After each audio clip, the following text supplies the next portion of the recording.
Good morning, everyone. Thank you so much for joining the Surrey Board of Trade. I'm Rona Doria of the Surrey Board of Trade. I want to welcome you to today's Digital Impact Learning Lab, New Tax Rules for Business Owners and What You Need to Know. I wanted to remind you that if you have any questions during this session, please put your questions or comments in the chat function and we will get back to them as soon as we can. If we are unable to answer your questions, we will get back to you after the session is over. I acknowledge that we are in the traditional territory of the Coast Salish people, specifically the Kwantlen, Katsi, Kwiketlam, Kakite, Semiahmoo, and Tuasin First Nations. As well, I acknowledge the Inuit and Métis Nations peoples who live and work on these territories. The Surrey Board of Trade is a Surrey City Building Business Organization where they support business and bring business into the city. They are here to advocate for you, to instigate change at different levels of government, and to be your concierge of connections. Check our diversified portfolio at businessinsurrey.com. It is now my pleasure to introduce your facilitator this morning, Jenna Davis, Senior Manager of Tax Services at Grant Thornton. Jenna, over to you. Thank you so much, Rhonda. It's nice to be here with all of you today.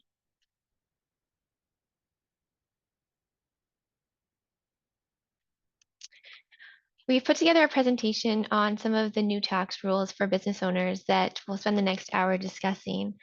But first of all, let me introduce myself a little more. So my name is Jenna Davis. I am a senior manager in our tax group here at Grant Thornton. I focus primarily on domestic taxation, advising privately held business owners with their planning and compliance needs, focusing on succession and estate planning, reorganization, the sale of businesses, your tax return filings, and so much more. At Grant Thornton, we're really business advisors, and so we do more than just taxation. So before we get started on the presentation, a little bit more about Grant Thornton. So Grant Thornton is a national accounting firm. We provide advisory services in the topics such as assurance, tax, and advisory to privately held businesses. We have offices across Canada. We have over 80 offices with over 2,800 employees, and we're really dedicated to helping our clients, colleagues, and communities thrive. So I put together a little agenda of the topics that we'll be discussing today. We're going to start off with the new trust reporting rules, the intergenerational transfers, then alternative minimum tax, some highlights from the federal budget. We're not going to go through everything, but we'll highlight a couple topics from there. A little bit about government incentives, and then we'll wrap up with questions. So if you have questions throughout the presentation, I ask that you save them for the end in this virtual environment, and we'll discuss them at that time. So I wanted to put this slide up here to highlight that although we're only going to talk about a few topics today, there are so many changes that have come about in the last few years that are really changing the tax landscape. So you can see here just how many changes there have been. Not all of these will affect everybody, but it's good to be aware of these changes as they are happening to know if they do apply perhaps to your business. So I've highlighted with the arrows the topics that we'll be discussing today. So we will highlight quite a few topics that are new in the tax landscape. So to start us off, we're going to go through some of the new trust reporting rules. And specifically, we're going to focus on the changes with bare trusts. So what is a bare trust? So a bare trust is essentially a principal-agent relationship. It's where one individual holds legal title on behalf of the beneficiary. So there are more than one party involved in these transactions, and they can be formal or they can be informal. We find so often that they are not formal, that there is no written agreement. So it's challenging to identify these bare trusts. They also are not necessarily taxed. They're not subject to income tax, as any income that would go through the Bear Trust would be reported on the beneficiary's return. So what makes up a Bear Trust? What are the elements of it? So we have three parties to a Bear Trust.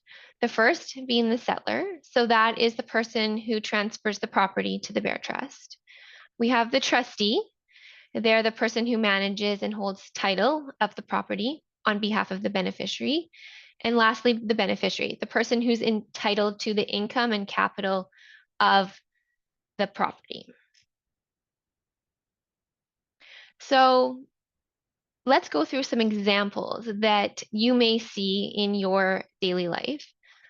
Oftentimes we'll find that a parent will add their child to legal title of their house or their cabin. And a lot of this is done for estate planning purposes. So you don't want the child to become an owner in terms of the income and capital of that property, but you want them to be on title. So the child has legal title, but they don't have beneficial ownership of that property. So that would be considered a bare trust. Another instance is where a grandparent or parent will open a savings or investment account in a trust for a child, as a child cannot open, sorry, a minor child, I should say. A minor child cannot open their own bank account. So the grandparent or parent, they are legally on title of that account, but any income or earned and the capital in that account is for the benefit of the minor child. Another common example is where somebody, the owner of real estate, will transfer that property to a corporation to hold a legal title. So you'll have an instance where legal title is in one corporation and the beneficial ownership of that real estate, maybe with an individual, maybe with another corporation or another entity. So those are three examples. And as you can see, there are more on the slide, which we're not going to go through all of them. But bare trusts can be quite common, and you may not think that one exists in your life, but possibly could. So how do these new trust reporting rules impact bare trusts? So previously, bare trusts did not need to file an income tax return. The new rules that have come out have stated that starting December 31st, 2024, these bare trusts will now need to file a tax return.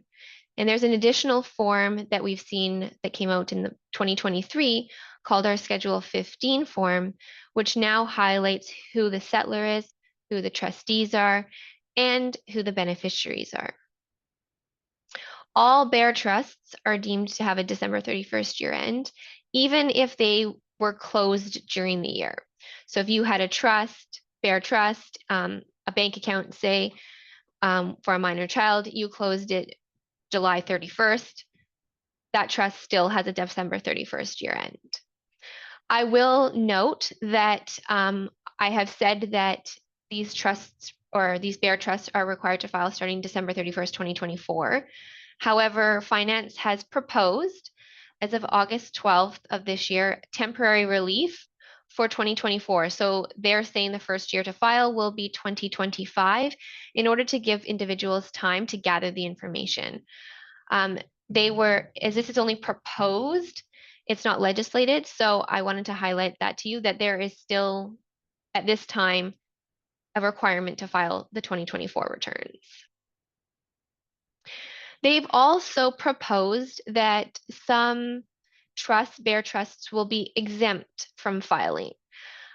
They felt last year during the 2023 tax season that not all of the trusts that were captured by or not all bare trusts captured needed to file returns. And so they decided at the very last minute that 2023 trust returns didn't need to be filed. And so now going into 2024, they have highlighted a few instances where they're saying, okay, you don't need to file these bare trust returns. So this is proposed. So they've said where all of the beneficiaries are legal owners as well, you don't need to file a return. And so this would be where spouses have a joint account. The spouses are both on title of the account and they both have the beneficial ownership of the income and capital inside that account. Another example that they're proposing is where the legal owners are all individuals and they're all related to each other, so they're family. And the property is real property that is a principal residence. So some examples might be where a parent is on title of a child's property. The reason that the parent is on title is because for mortgage purposes, and the child, this is going to be their principal residence. So this is where they are going to live. So they've said that this might meet the exception. Another example is where an adult child's name is added to the title of a parent's home, their principal residence, and this is for estate planning purposes. This was one of the examples we previously discussed. So this would appear to meet this exception that is being proposed. The third one is where the legal owner is an individual and the property is real property held for the use of the owner's spouse or common law partner. And it is their principal residence, so it's their home. So this is where spouses jointly live in a property, but only one spouse is on title. You wouldn't think that that was a bare trust, but that is a situation where a bare trust would exist. So these are proposed, and if the proposals go through, you would not have to file bare trust returns for these types of trusts. With the new trust reporting rules, we also saw some significant penalties coming out. The first being this Schedule 15 gross negligence penalty. This applies to bare trusts and also to any other type of trust return that needs to be filed. And they've said that where you make a false statement or there's an omission from Schedule 15, or you fail to file the return, they could assess you a penalty of $2,500 or 5% of the highest amount of the fair market value of all property in that trust. So if that trust holds real estate, you can see that that penalty could be very significant. They have said that this is only going to apply in the most egregious cases and only during audit or other compliance actions. So hopefully we won't see this being applied, but there is a gross negligence penalty that could be assessed. There is also a late filing penalty where Schedule 15 is filed late, and it's $25 a day to a minimum of $100 and maximum of $2,500. And that is different from the gross negligence penalty, and that will apply if the return is filed late. So it's important to make sure that you're filing these returns on time, and the due date for them is 90 days after the end of the calendar year. So it typically falls around March 30th, March 31st. So when must a bare trust file a return under these new rules? So they've said that what they call express trusts, which include bare trusts, have to file a tax return, including this Schedule 15, unless they are a listed trust. And so by definition, a listed trust has certain trusts are exempt as a listed or are a listed trust means that there's a list of exceptions from filing Schedule 15. So they've said that trusts such as like a graduated rate estate. So when someone passes away, an estate is created, they've said that those would be considered a listed trust. Trusts that are in existence for less than 3 months, they're a listed trust and they meet that exception then from filing Schedule 15. But it's important to know that just because you're a listed trust doesn't mean that you don't have to file a trust return. It just means you may not need to file that Schedule 15 that accompanies the return. So some examples of listed trusts that are relevant for bare trusts. So as we discussed, trusts that exist for less than 3 months at the end of the year are considered listed trusts and may not need to file a Schedule 15. So say, for instance, a trust is created in June and it is dissolved in July. It's only been in existence for a month, so it should meet this exception. Another example would be where the trust was entered into or created in December. And so, and December 31st, 2024, the trust would only have been created for 1 month. And so therefore it could also meet this exception. They've also said another example of a listed trust is trusts where the fair market value of the assets are $50,000 or less throughout the year. There was previously a list of types of assets that qualified, but in the proposal that was released in August, they have also requested to remove those restrictions. So at this time, those restrictions still exist, but hopefully we'll see this legislation passed before the end of the year and it become easier to fall into that category. Another example is where trusts, where each trustee is an individual, each beneficiary is related to the trustee, and the fair market value of the property is less than $250,000. And so this situation now is going to have those exception or those certain type of assets that we previously saw in the $50,000 criteria now moved over to this $250,000. So you'll need to make sure that if the assets are greater than 50,000 but less than 250,000, that you're meeting the right type of assets that that trust is holding in order to be exempt.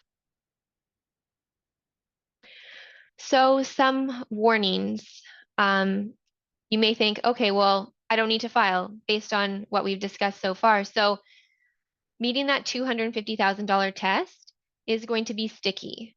You need to make sure that you fall under those exceptions before you discount the filing of that Schedule 15. There are many factors that have been detailed by CRA that require a trust return to be filed, even for these listed trusts. Oftentimes, if there's taxes owing, there's a requirement to file, even if you meet the requirements of a listed trust or other exception. This clearly doesn't apply in our bare trust situation because there is no income reported on these trust returns, but something to consider if you have a different type of trust. And the CRA has said that they, for 2023 even, where they gave a last minute exemption from filing, they have said, well, we still may require you to file if we request it. So be aware that although you think you may not need to file, you still may be caught by these new rules. So that wraps up our discussion on the new trust reporting rules. Now I'd like to shift gears over to this latest Bill C-59 and the impact that it's had on intergenerational transfers. So really, what are intergenerational transfers? So a few years ago, they passed this Bill C-208 legislation, which essentially allowed business owners to transfer their business to their children or grandchild under similar terms when a business has been sold to an unrelated third party. Previously to this, it was very punitive to transfer a business to a child or grandchild, as you weren't able to use what is called your lifetime capital gains deduction.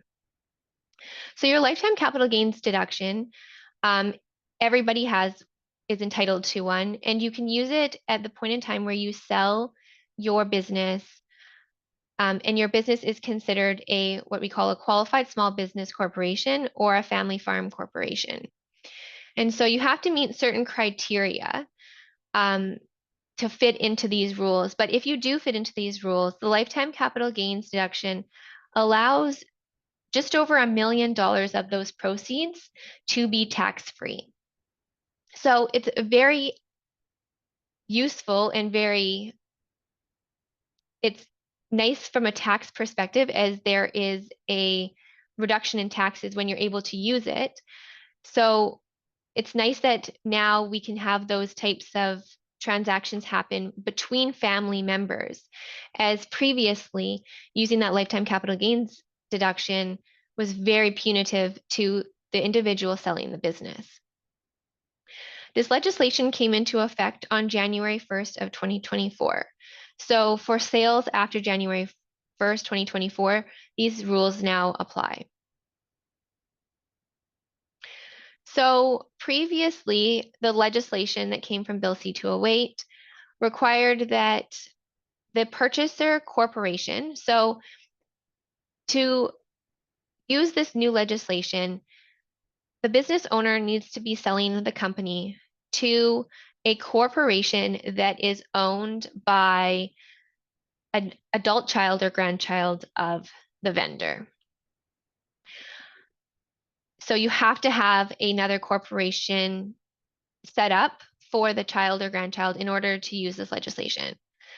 The shares of the company that are being sold have to be these qualified small business corporation or shares of a family farm or fishing corporation.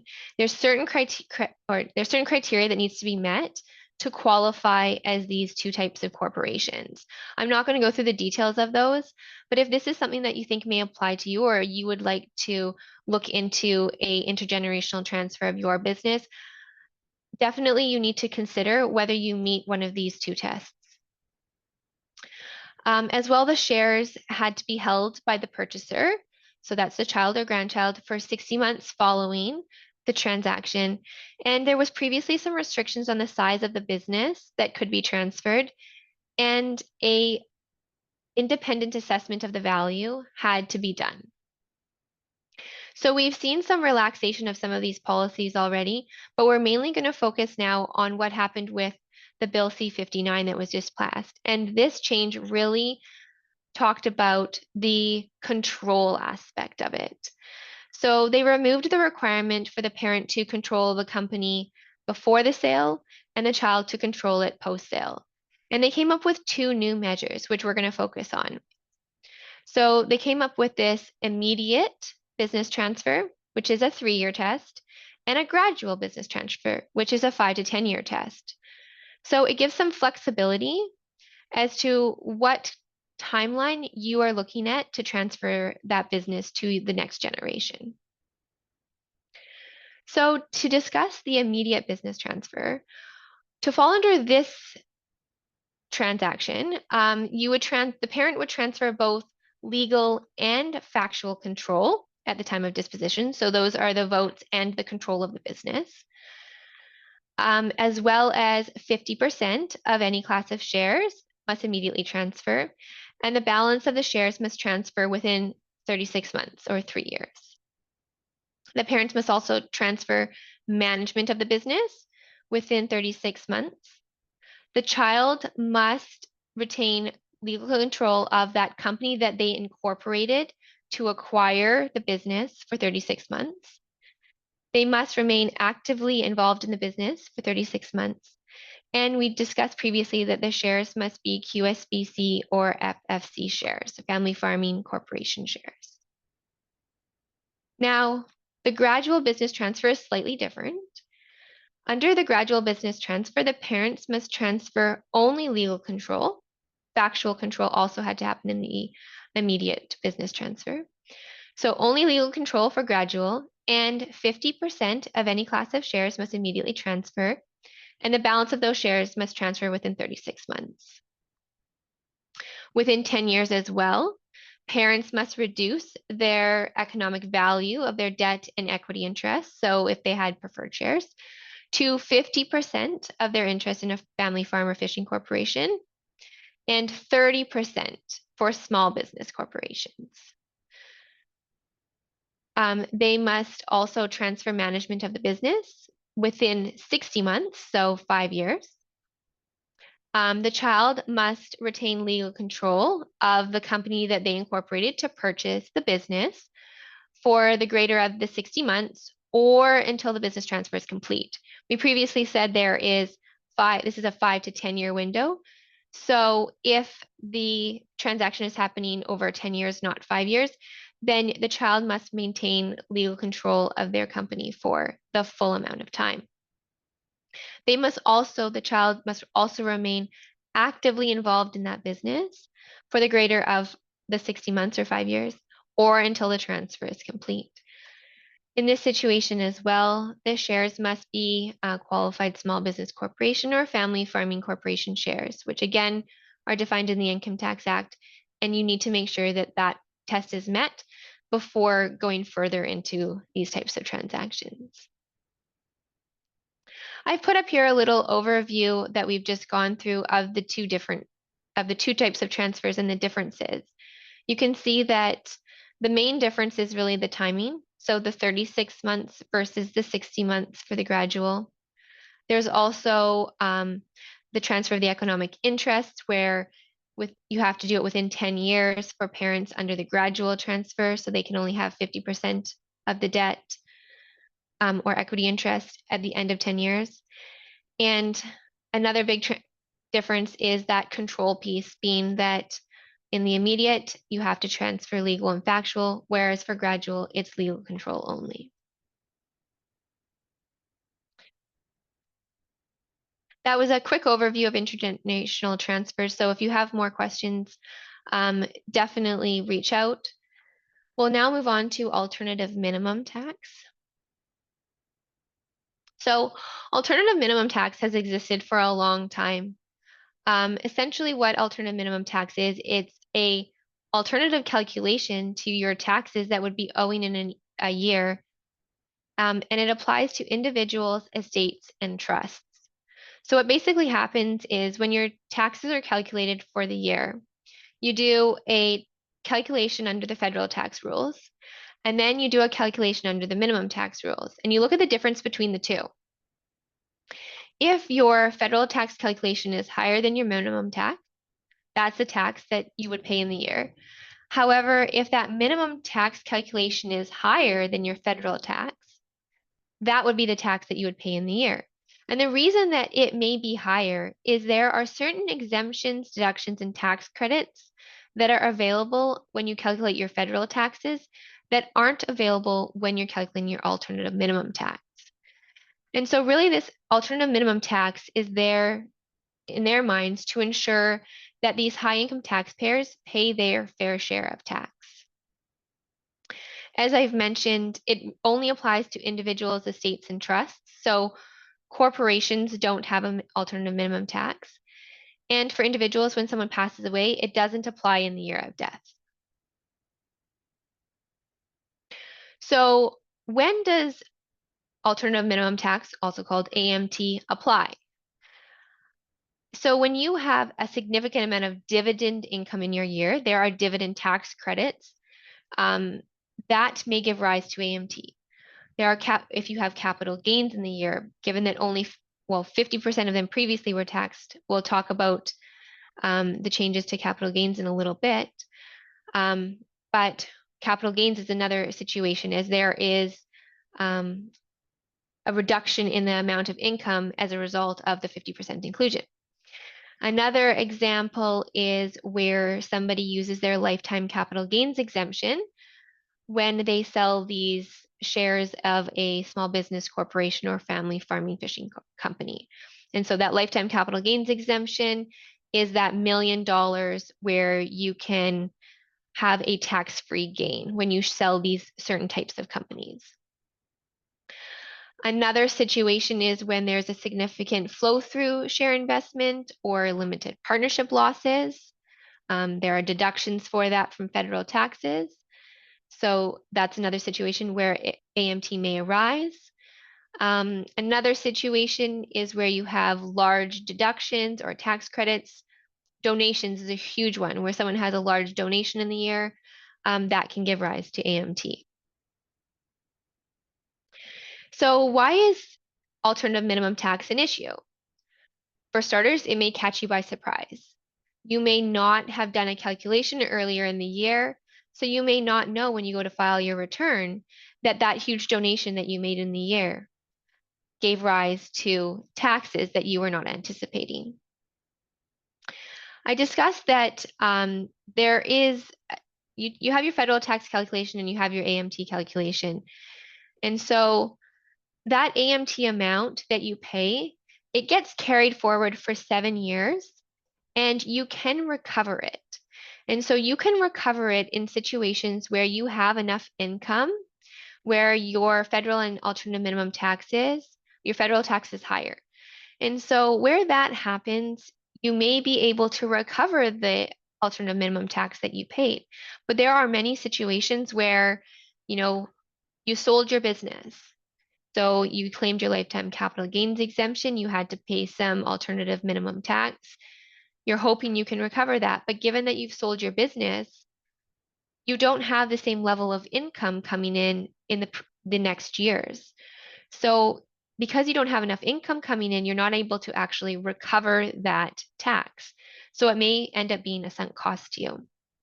It's also in a situation where someone sells a business and their minor children had shares of that business and have a gain as a result, use their lifetime capital gains exemption.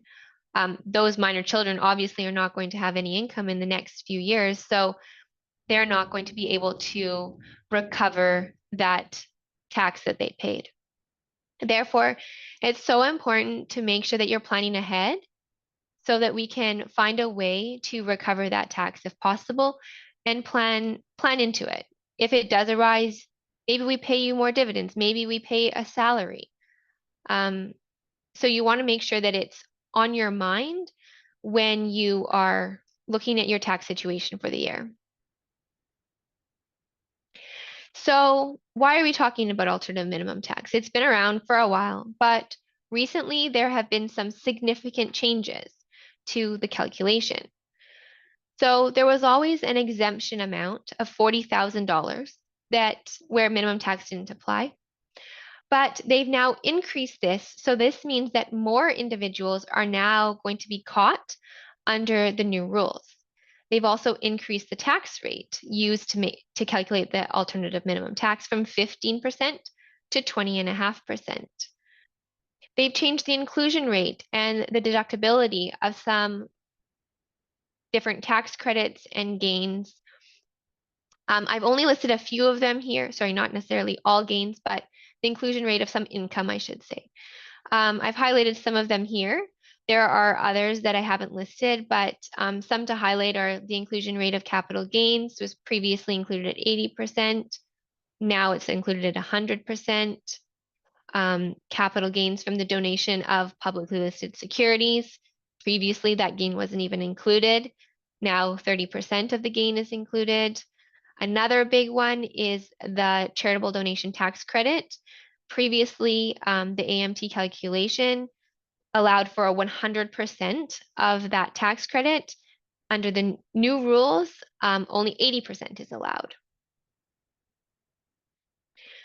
There's also provincial AMT that you need to be aware of. I'm not going to go through it in detail, and we're not going to talk about Quebec as it is different from the other provinces, but it's a percentage of any additional federal tax under the rules.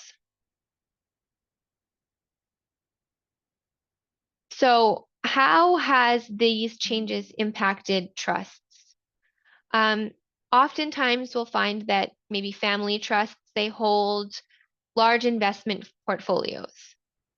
Those portfolios earn gains in the year. That income from the gain, we typically allocate out to a beneficiary of the trust. So there's no income in the trust to be taxed. But now, under these new AMT rules, they've changed the inclusion rate on those capital gains from 80 to 100%, which is now going to give rise to situations where AMT is going to apply. If your gains are small, there may be just a small amount of tax that needs to be paid. But if the gains are quite substantial, it may be that quite a bit of tax now becomes payable by this trust, which in the past never owed anything. So I wanted to go through a couple examples of these calculations so that you can have a little bit of an understanding of what we're talking about. So the first example here is somebody has a capital gain of $2.5 million. We are using a 50% inclusion rate on our capital gain in this situation. I know that the rate has, or the capital gain inclusion rate has changed, but for illustrative purposes, we're sticking with the old rules. We have a cash donation of $937,500. So we did our basic federal tax calculation, same under the old and new rules. Now for our alternative minimum tax. So we have the same amount of taxable income to start. Now, our adjustment for the capital gains, as you can see, that's now at 100%, previously at 80%. So our adjusted taxable income to start is now higher. Our exemption, as we discussed, has gone from $40,000 to $173,000. So our net adjusted taxable income is now higher. We now have a higher rate of tax, and we have on our donations, only 80% of the donation tax credit is now allowed under the new rules, which used to be 100%. So there's quite a difference there. Under the old rules, there was no minimum tax. Under the new rules, $229,000 of federal taxes. So this means that when you compare your federal tax that you're already paying to the minimum tax amount, there's $151,000 of federal taxes owing under these new rules, not even considering the provincial tax.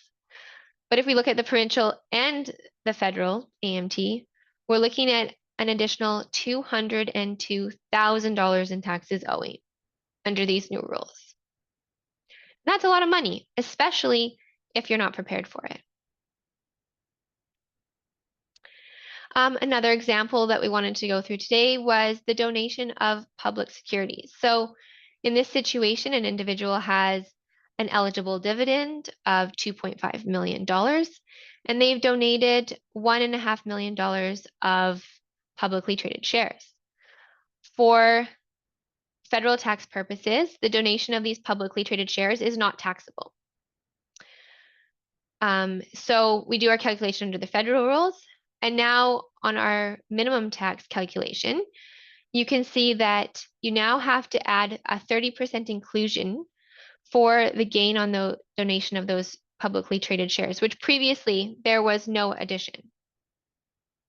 Again, our exemption amount is gone up, and our rate has gone up from 15 to 20%.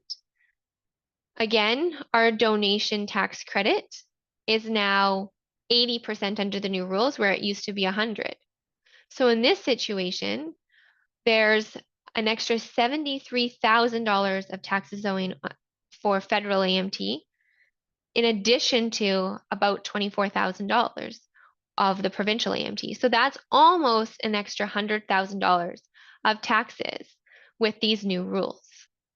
So this is something that we really want to make sure that we're aware of when we have dividends, when we have large capital gains, when we are making donations, and when we have large deductions in the year for partnership losses, flow through tax credits. So that wraps up our discussion on the changes to alternative minimum tax. I wanted to highlight a couple things from the federal budget. So the first being the lifetime capital gains exemption. We've talked about this deduction a few times already, being that where you're able to use it, that amount of your gain is not taxable. So it applies when you're selling those qualified small business corporation or qualified farm and fishing property. Currently, the amount is just over $1 million at $1,016,836. It is indexed every year for inflation, so it has gone up every year, and to the point where we are at today. The budget 2024 has proposed to increase this to up to $1.25 million for any gains, qualifying gains, so being your qualified small business corporation or farm and fishing property shares or property, disposed of after June 25th, 2024. This is still proposed. It hasn't been legislated, but if it goes through, the lifetime capital gains exemption will be $1.25 million. And it will stay at 1.25 million for the next 2 years with indexation starting again in 2026. Previously, we saw indexation happening every year, but with this increase, they're going to hold off for 2 years. We also saw from the federal budget a change to the capital gains inclusion rate. This is still proposed. The legislation at this point hasn't been passed, but effective for any sales after on or after June 25th, 2024, any gains realized are now included in income at a rate of 2/3 or 66.7%, where it used to be only 1/2. They have said that for individuals who are realizing these gains, the first $250,000 of gains will still be in or will still have an inclusion rate of only 50%. Anything above 250 will then be included in income at 2/3. This threshold is not available for corporations or trusts. And so for those types of entities, all of their gains will be included in income at this new inclusion rate of 2/3. So what does this increased inclusion rate mean? It means more of your gain will now be included in your income. There are going to be higher taxes as a result of this. It's anticipated that at the top marginal tax rate, it's going to be about 8 to 9% more in taxes for gains realized on or after June 25th, 2024. So this is something that you may want to consider when you are looking at making a disposition of some property or shares, any other assets that may have a gain. And who is impacted by this? You may think, oh, I'm not going to sell a company. I'm not going to be subject to these new rules. But if you own a stock portfolio, there are gains in that portfolio. Those are subject to the new rules. Real estate, other than obviously your principal residence, which hopefully you can use your principal residence exemption for. Any other assets with large accrued gains are also subject to these new rules. Someone who is planning to sell their business would also be subject to them. If you're looking at doing any type of estate planning strategies that may involve a gain, would be subject to the rules. Somebody who's looking to leave Canada are deemed to dispose of their assets when they depart. They would also be subject to these. There are many other situations, but this is just to highlight a few that are more common. So let's go through a couple examples. So Miss A owns a cabin that will not be designated as her principal residence. That means that she's going to have a gain that will be taxed. The cost of the cabin is $1 million. She plans to sell it for $1.5 million. So she has a gain of $500,000. Her gain is the same under the old rules and the new rules, but her taxable capital gain is different. So under the old rules, that gain of $500,000, $250,000 came into her income. Under the new rules, $250,000 of it is still included at 50%. Anything in excess of $250,000, in this case is another $250,000, is included in income at 2/3. So after June 25th, under the new rules, $291,667 will be included in her income versus $250,000 under the old rules. So that's an increase of $41,667 of income as a result of the rate change. Another example. Miss A owns shares of a qualified small business corporation, and she has not used her lifetime capital gains exemption. Her cost base in her shares is $1 million, and she's planning to sell her shares for $3 million. So proceeds of $3 million less her cost base of $1 million she has a gain of $2 million. That $2 million gain, she can use her lifetime capital gains exemption. We've said that that was just over $1 million. So her capital gain is $983,000 and change. Under the old rules, 50% of that comes into her income, so that's about $491,000. Now, if we look at this transaction happening after June 25th, her gain is still $2 million. They have proposed to increase the lifetime capital gains inclusion rate to 1.25 million. So now that means less of the gain is going to be taxable. So now $750,000. So 250,000 of that, they've said, for individuals is going to still be included at 50%. Anything above that, so in this case, $500,000, will be included at 2/3. So now, under these new rules, with the increase in the lifetime capital gains inclusion rate, or exemption, sorry, the lifetime capital gains exemption, only $458,000 is included in her income. So you can see here with the proposed increase in the lifetime capital gains exemption, as well as the change in the capital gain inclusion rate, there's actually less income included in her income under the new rules. But let's change these facts very slightly. Let's say that instead of proceeds on disposition of $3 million, we have proceeds of $3.5 million. So now our capital gain is $2.5 million as opposed to $2 million.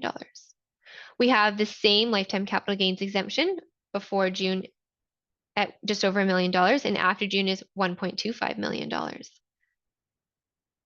In this situation, you can see that the taxable capital gain under the old rules is $741,000, and under the new rules, $791,000. So now, by just $500,000 more in proceeds, she owes $50,000 more in taxes under the new rules in comparison to the old rules. This was flipped where the proceeds were $500,000 less.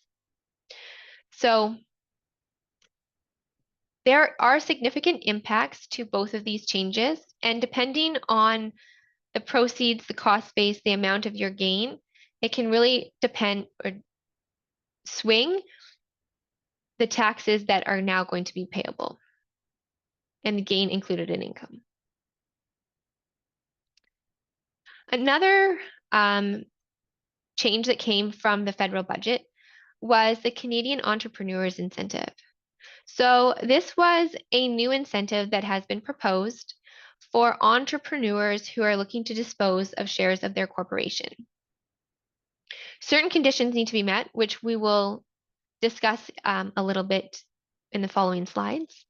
But where the individual is eligible, this incentive will allow them to have their capital gains included or taxed at half of the rate that would otherwise apply. So the capital gain inclusion rate would be 33% instead of 66.7%, up to a phased-in limit. So this phased-in limit is $2 million. So $2 million of a gain would therefore be subject to tax at, or be included in income at 33% instead of 67%. This $2 million limit is being phased in over 5 years at $400,000 a year, starting January 1st, 2025. And so by 2029, we should be at the full $2 million. You're able to use this incentive in addition to the lifetime capital gains exemption, which is proposed at $1.25 million. So any sales of these corporations after January 1st, 2025 would be able to use this incentive once it is passed. Once the legislation has been passed. So as we said, there are certain criteria that need to be met. Now, there are some words on this slide that are defined in the Income Tax Act that I'm not going to go into detail, but you need to meet certain types of corporation tests. So you have to be a small business corporation. You need to, the company for 24 months before the sale has to be what we call a Canadian controlled private corporation, so owned by Canadians. And 50% of the fair market value of that company's assets were used in an active business primarily carried on in Canada. It can also be shares of another corporation that is connected or a combination of the two. I'm not going to get into the details of this as that is beyond what we're going to talk about today, but you'll want to make sure that these tests are met in order to determine if you can qualify for this incentive. In addition, the individual has to have owned at least 5% of the votes and value of the company for 24 months. They also have to have been actively involved in a business for 24 months. Finance Hub's already listed a bunch of different businesses that will be excluded from this incentive. I've highlighted a couple here, but the list is much longer than what I have on this slide. But to highlight professional corporations, consulting service businesses, corporation whose principal asset is the reputation or skill of one or more employees, corporations in the finance, insurance, real estate, food and accommodation, arts, recreation, or entertainment sectors. They won't qualify. So check that list if you're thinking that this may apply to you. As a result, it may be challenging to qualify given the strict requirements, as well as that long list of industries that are not eligible for the incentive. This incentive is going to take time to grow. As we said, it's a $2 million incentive, but at $400,000 a year. So 2029 will be when the full $2 million is available. There's also that alternative minimum tax we talked about, which you'll have to monitor if you are thinking to use this, as there may be alternative minimum taxes owing if claimed. So that wraps up some of the highlights from the federal budget. I just wanted to briefly talk about the changing government incentives and non-business taxes. Business owners need to be aware that there are so many government incentives available that may be available to your business. I've highlighted on here a few of the incentives that are available, but the list goes on and on. We've seen scientific research and experimental development has been available for a long time, but more and more of these incentives have been added. And so if you think that you may be eligible for one, you should definitely look into them further. You also should be aware of there are so many now non-business taxes that are impacting business owners. So we always have had land transfer taxes when you're transferring real estate. You have your property transfer tax or property taxes every year, but there is now speculation and vacancy tax. There are digital service tax, health services tax. There's the underused housing tax, the luxury tax, the carbon tax. These are just highlighting a few of them, but again, you need to understand your federal taxes and also these non-business taxes that may affect your business. And that wraps up the presentation for the day. Thank you all for joining me. And now we can open up the floor to any questions.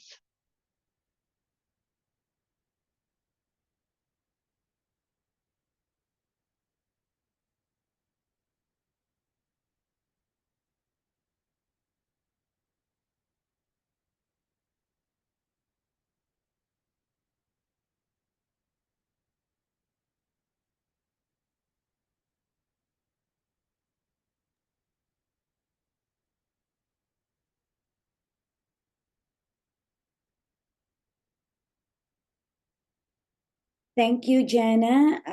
So I think there are no more questions from the audience. Thank you for being with us today and sharing your insights. We will be sending you the recording and the facilitator's contact information after this session. Tomorrow is another Impact Learning Lab on thriving with innovative approaches to talent acquisition. Please be sure to check our website at businessinsurrey.com. Make it a great business day, everyone. Thank you. You may leave the meeting.